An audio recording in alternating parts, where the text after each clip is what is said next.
And if that wasn't enough, the White House is now saying that this spill may jeopardize plans they'd announced earlier this year for offshore drilling. I knew it wouldn't take long for them to politicize the issue. And joining me now with reaction is the author of the book, brand new book. It's called Power Grab, Chris Horner, and eco-entrepreneur, clean tech investor Howard Gould is with us. Guys, welcome aboard.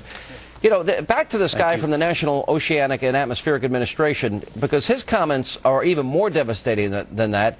He said they probably didn't have the materials on hand to conduct the burn because the plan was, which they had pre-approved, that they can burn this oil off so it wouldn't get on shore, that they didn't implement it, and they didn't have the materials there, and he says it's unconscionable. Is he right?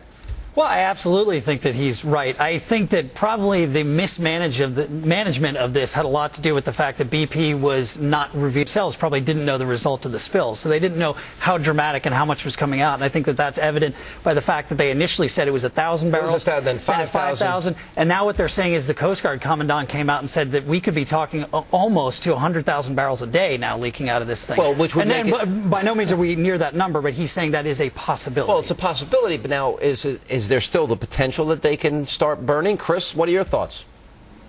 No, you got your numbers mixed up. It's 5,000 barrels, 200,000 gallons. My thoughts are the Commandant came out today and announced 100,000 barrels. You change your name to Chris. The spin is brazenly dishonest, but think about the double standards. If the left were consistently awful and their friends in the media in dealing with these things, we would be hearing stories like, to explain the delay, for example, BP executives gave more campaign cash to Barack Obama than any other politician last cycle. That's how they treated George Bush.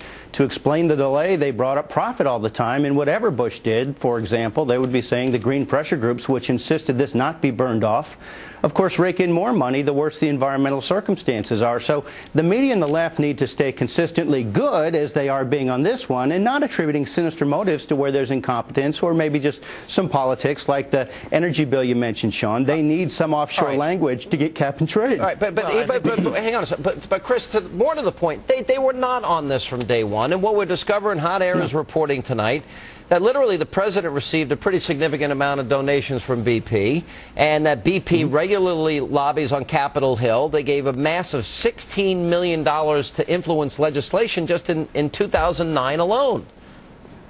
Right. Well, look, GE's lobbying budget is bigger than big oil combined, but you never hear that because GE shares the politics of the administration and the cap and trade agenda that BP by chance invented with Enron. Believe me, I was there. Yeah. So you would be hearing about this. I'm asking for consistency, and they're doing the right thing this time by not doing their usual hysteria that's followed in the past 8 years. Not doing their usual hysteria. I mean, I don't necessarily want this to go down into a climate change debate here, but I mean, he's kind of taking it down that road. You don't. The fact is that when you talk about people that are lobbyists down on the Hill trying to work these issues, you've got 138 that are trying to deal with renewable energy. There's over 2,500 that are opposing it. So I mean, you can't say that it's a negative spin. Also, he wants to get the heat off of BP on this. Wait. That's the issue. Let's go to this issue. No, BP is wretched. They invented cap and trade with Enron.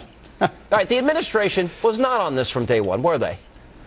Of course not. I can't say that they were. They weren't. I mean, the fact is that I believe that probably what Noah was saying. I think we ought to release the president day 1, day 2, 3, 4, 5. We should. But the fact no, because what they're doing here is if George Bush leaves, on 9/11, stays in a classroom an extra 3 minutes, he is excoriated and beaten pummeled into the ground. Okay, but let's look at this. I don't think you can compare those two when you're talking about an oil spill. How can you compare those two? How about Katrina? When the president didn't land in New Orleans, he was excoriated for not landing that airplane. How many days did it take to find out how many barrels of oil are actually being released from this thing? It took 1,000 is enough. Don't you think 1,000 barrels a day is a lot? But that's exactly why BP said we can handle this situation. So all of a sudden, you don't have to send the president down there to look at the situation when BP says, I've got it under control. But this guy is saying from the NOAA, Chris, he's saying, look, we had a plan to deal with this. This didn't have to come on shore. That we could burn this oil off, and the plan wasn't implemented. Well, why don't we get that? The spin is brazenly dishonest. The spin is brazenly dishonest. The double standards are very revealing. Yes, we're talking about people who can't get the numbers right. In the absence of facts, that never stopped you from making things up about Bush. At least here, the media are being rather measured. And my point is, the spin is wretchedly dishonest. The media ought to look into that. But the double standards are really, really disgraceful. You mentioned the word talking. the biggest talking point is they were there and on it from day one. Because if they were there and on it from day one, and it's 1,000 barrels a day, they would have burned this thing off, and it could have been far less catastrophic. Okay, but why don't we talk about the real issue here? That is the real issue. No, I think the real issue is that maybe there were some problems with the platform and actually with the drilling itself. Don't you think they should have ascertained that themselves? Didn't they? Wasn't there an area of incompetence themselves? But here's the thing: it's up to BP. It's up to BP to maintain their own rigs themselves. It's like putting the fox in charge of the hen house. But if you got 1,000 barrels of oil coming on shore, doesn't the government have a responsibility? After all, they're going to take care of our health care and tell us how much salt we can take into our bodies. Yeah, but that's the point that I'm trying to make, is that I believe that the government was given information by BP because they originally didn't claim that the spill was nearly as bad as they said 1,000 barrels a day. That's enough.